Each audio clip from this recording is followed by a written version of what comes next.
Próxima questão, a gente já trabalhou ela aqui antes, tá? Ela diz assim, ó, dois blocos de concreto B1 e B2, conforme a figura de massas 7 kg e 2 kg, estão em equilíbrio, dada a aceleração 10 m/s², determine a intensidade da tração no fio 1. Ele quer que a gente determine a tração que atua aqui. Bom, primeiro vamos ver as forças de ação. Nós temos que B2 tem um peso que aponta para baixo e B1 também tem essa força-peso que aponta para baixo. A fim de calcular a força-peso em cada um, vamos lá, vamos usar a segunda lei de Newton, né? Então, força-peso é massa vezes a aceleração da gravidade. No caso do bloco 1, 7, né, que ele já havia dado para a gente, vezes a aceleração que vale 10. Então, nós temos aí que o peso de 1 vale 70 newtons. Fazendo a mesma coisa para o bloco 2, ou seja, basta multiplicar a massa por 10, né? Então, a massa é de 2 kg, multiplicando por 10, nós temos que o peso vale 20 newtons. Para determinar qual que é essa tração aqui no fio 1, antes eu tenho que determinar qual que é a tração ao longo dessa corda, né? Que é medida lá no dinamômetro. Então, para determinar essa tração ao longo de todo o fio, eu vou fazer uma análise aqui apenas do sistema, tá? Analisando o sistema como um todo. E o que vocês podem reparar? Que a força resultante no sistema é a massa do sistema vezes a aceleração do sistema. Porém, ele disse que o sistema está em equilíbrio, então ele não se movimenta, né? Se não se movimenta, eu não tenho aceleração aqui nesse caso. Então, a força resultante do sistema é igual a zero. Ou seja, não me acrescentou nada fazer a análise do sistema, né? Então, vamos fazer a análise apenas de um bloco. Analisando o bloco 1 aqui nesse caso, tudo que aponta para cima tem que ser igual a tudo que aponta para baixo. Então, a força resultante vai ser o P1, né, adotando para baixo como sendo positivo, P1 menos a tração que aponta para cima. Como não tem aceleração, né, a aceleração é zero, nós temos então que a força resultante aqui é zero, né, e já substituindo o valor aí do P1, que nós já temos, né, que é 70, nós conseguimos encontrar a tração que também vale 70 newtons. Óbvio, né? Se o sistema todo está em repouso, o que aponta para baixo tem que ser igual ao que aponta para cima, né? Então já pode colocar aqui que a tração também obrigatoriamente deveria valer 70 newtons. Bom, o objetivo é calcular a tração no fio 1, né? Então eu vou destacar aqui esse desenho para vocês, só para a gente fazer uma análise melhor. Nós temos a tração que aponta para cima, né, no valor de 70 newtons. Temos o peso do bloco 2 que aponta para baixo, que a gente já calculou. E o objetivo é calcular a tração que aparece aqui, puxando esse bloco para baixo, tá bom? E também empurrando o pino para cima, né? A tração é a mesma ao longo do fio, né, da corda. Então, analisando aqui o bloco 2, fazendo a soma, né, vetorial, nós temos que tudo que aponta para cima tem que ser igual a tudo que aponta para baixo. Então, adotando para cima como sendo positivo, né? Se você reparar, ó, eu coloquei como sendo o horário positivo. Então, tudo que está a favor aí desse sentido anti-horário positivo, tá bom? Você vai ver que o T vai ficar positivo aqui, e no caso aqui ele ficaria, né, quando a gente analisou o B1, né, o bloco 1, ficaria negativo. Então, vamos lá. Fazendo aí a força resultante, né, nós temos T, vai ter que ser igual ao P2, né? E ao T1, ou seja, T, que aponta para cima positivo, menos T1 menos P2, tem que ser igual à força resultante, que é zero. A gente já viu aqui que não tem aceleração nesse sistema, tá? Não tem aceleração, a força resultante é zero. Substituindo os valores, a tração vale 70, o peso de 2 vale 20, nós conseguimos isolar aí qual que é a tração no fio 1, que vale 50 newtons, que foi o que ele pediu. Então, a fim de marcar lá no gabarito, centena, dezena e unidade, eu tenho que colocar 0,50. Tudo bem?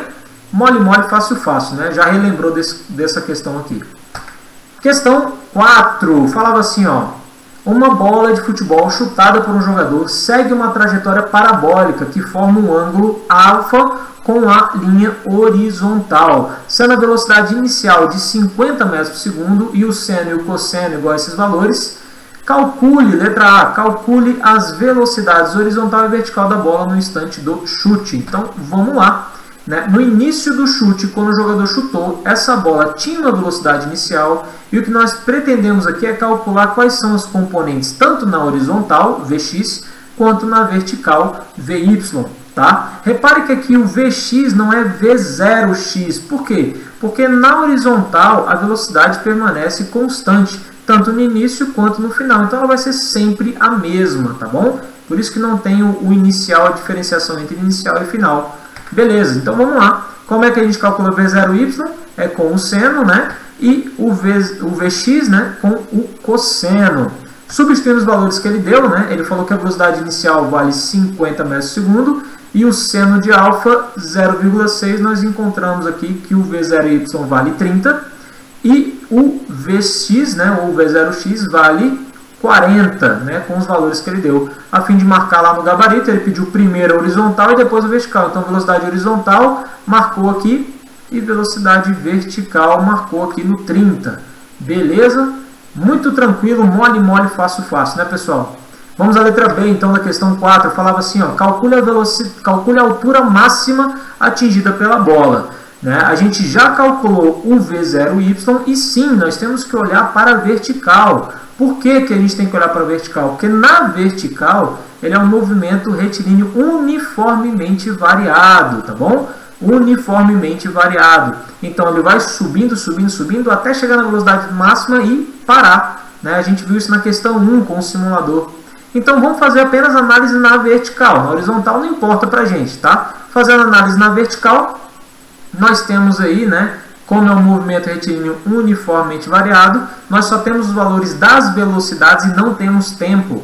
Então, se ele não informou tempo para a gente, Torricelli, aqui é análise na cinemática, né? Usa Torricelli. Então, vamos lá, ó. Repare que eu tenho a velocidade final e a velocidade inicial, a aceleração da gravidade e quero descobrir a altura, né? Que é o espaço, né? Space. Tudo bem? Então, substituindo os valores aí, ó, adotando para cima o referencial positivo, nós temos que a velocidade final vai ser 0, porque ele sobe até parar. A velocidade inicial a gente já calculou, vale 30, né? E a gravidade 10. E determinamos aqui, temos que determinar a altura. Então, isolando aqui, né? Nós temos 30 ao quadrado 900, 2 vezes 10, 20. Passa para o outro lado, está subtraindo, passa para o outro lado, ele fica positivo. E aqui tem uma multiplicação. Vou passar o 20 para o outro lado fazendo a divisão. Então, a matemática diz aí que essa altura seria de 45 metros. Aí ele pediu para marcar no gabarito centena, dezena e unidade. Então, 0,45. Beleza? Tranquilão nessa, né? Super tranquilo. Vamos à próxima. Diz assim, ó, uma esfera é lançada com velocidade horizontal constante e de módulo velocidade 5 metros por segundo da borda de uma mesa horizontal. Ela atinge o solo num ponto situado a 10 metros do pé da mesa, conforme desenho abaixo. Dada a aceleração da gravidade 10 metros por segundo ao quadrado, desprezando a resistência do ar, calcule o módulo da velocidade com que a esfera atinge o solo. Qual que é o grande passo desse exercício? Quando a gente dividir o exercício em horizontal, né? Dividir essa velocidade em vertical e horizontal, o que você tem que saber é que o tempo é o mesmo.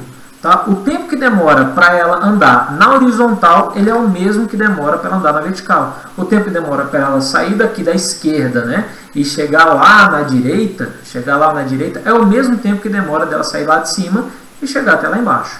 Então, a gente vai fazer essa análise, né, das componentes horizontal e vertical, porque o tipo de movimento é diferente na horizontal e na vertical. Tá bom? Na horizontal é movimento retilíneo uniforme e na vertical é uniformemente variado. A gente vai usar isso a nosso favor. Então vamos lá, representando graficamente aí o que acontece com a velocidade, o que ele quer? Ele quer a velocidade final, com que ela toca o solo, né?